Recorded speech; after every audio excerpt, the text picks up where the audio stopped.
Përshëndetje të dashur miq dhe mirë se erdhe sërish në kuzhinën time. Sot do të përgatisim pasta sufle, ndryshe sufle me makarona, ose mund ta thoni dhe shumë thjesht pasticho. Kur bëhet fjalë për makarona, në familjen time janë të preferuarat. Ndaj e kam si zgjidhje, e di që gjithë familja ime do e haj me kënaqësi. Nëse edhe për ju makaronat janë të preferuarat, ju ftoj ta provoni këtë recetë. Le të vazhdojmë me përgatitjen. Në një tenxhere shtojmë 1 litër e gjys ujë, 1 lugje krip mesatare, pra jo e mbushur plot, 1 lugje vaj ulliri, e vendosim në zjarr derisa të vlojë. Ndërkohë do na nevojiten 600 gram makarona. Unë kam përdorur në këto lloj pene, ju sigurisht mund të përdorni çfarë t'ju pëlqej. Gjithashtu mund të bëni dhe pastrim të dollapit nëse ju kanë mbetur lloj të ndryshme. Sa po ujë të ketë vluar, i shtojmë, përziejmë her pas here derisa të ziejnë mirë. Zierjen do e bëni normale, jo al dente. Në këtë mënyrë nuk do na dalë thatë o dalë kremoze. Në një tigan shtojmë 2 lugje vaj ulliri, 30 gram gjalp, 600 gram mish pule, sasinë e mishit mund ta shtoni sipas mundësive dhe dëshirës tuaj. Gjithashtu mund ta zvendçoni me sallam ose bacon të tymosur. Shtojmë 1 karrot, 1 specë të kuq, 1 specë jeshil. Vazhdojmë përziejmë mirë. 1 lugë kafe e piper të kuq, 1 lugë kafe e Maggi me shije perimesh dhe 1 lugë gjys kafe e krip. Kripën do e kujdesni dhe vetë, po flas për këto sasi që kam përgatitur unë. Mund ta provoni gjatë gatimit dhe të shtoni. 250 gram kërpulla, nëse nuk i konsumoni ose nuk ju pëlqejnë, mundeni mos i shtoni. Ulim zjarrin, mbyllim kapakun dhe do i lejmë të piqen me lengjet e tyre. Pra afërsisht 7 me 10 minuta. Më tepër do kujdesni karotën që të ketë zier në këto momente. 1 lugje miell misri të imët ose semolina. 1 lugje miell gruri. Vazhdojmë përziej mirë. E lëm të piqet për pak sekonda. Dhe tani shtojmë 1 litër qumësht.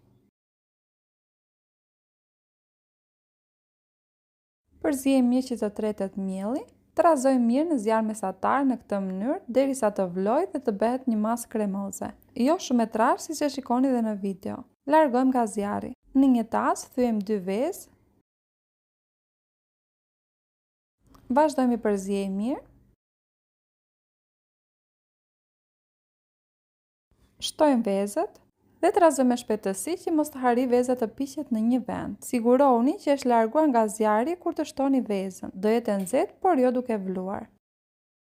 1 brez armoskat, kjo është opsionale nëse nuk keni, nuk ka problem, dhe pak piper të freskët. Vazhdojmë përziej mirë. Dhe në këtë pikë ju kam 2 zgjidhje. Mund të shtoni 200 gram salcë kosi ose 200 gram krem pana për gatim. Nëse doni më të shëndetshme, mund të shtoni salcë kosi, por pak më tepër shije i jep krem pana për gatim. Mund ta gjeni shumë më lirë në krahasim me krem pana që përgatisin për ëmbëlsira.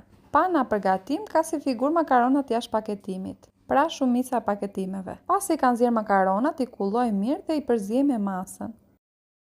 Kam përdorur një tepsi 25 me 35 cm. Shtojmë 1 lugje vaj ulliri, e hapim mirë me një penel. Por spërkasim parafërsisht me 1 lugje të plot me galet. Galeta është buka e thekur. Ndihmojmë e përhapim dhe në këtë mënyrë. Shtojmë dhe makaronat. I hapim dhe i sheshojmë mirë me një lugë. Sipër mbulojmë me 200 gram djath kaçkavall, gouda ose mozzarella, pra djathin që ju pëlqen për pica. Pjekim në furrë të parangrohur 180 gradë për afërsisht 25 minuta. E kam pjekur një zgarë sipër fundit. Do e kujdesni dhe vetë pak a shumë derisa të marrë këtë ngjyrë që shikoni në video. Nëse doni ta prisni në copa të sakta, do e lini pak të ftohet. Nëse nuk prisni dot, vazhdoni ta shijoni ashtu siç ju pëlqen.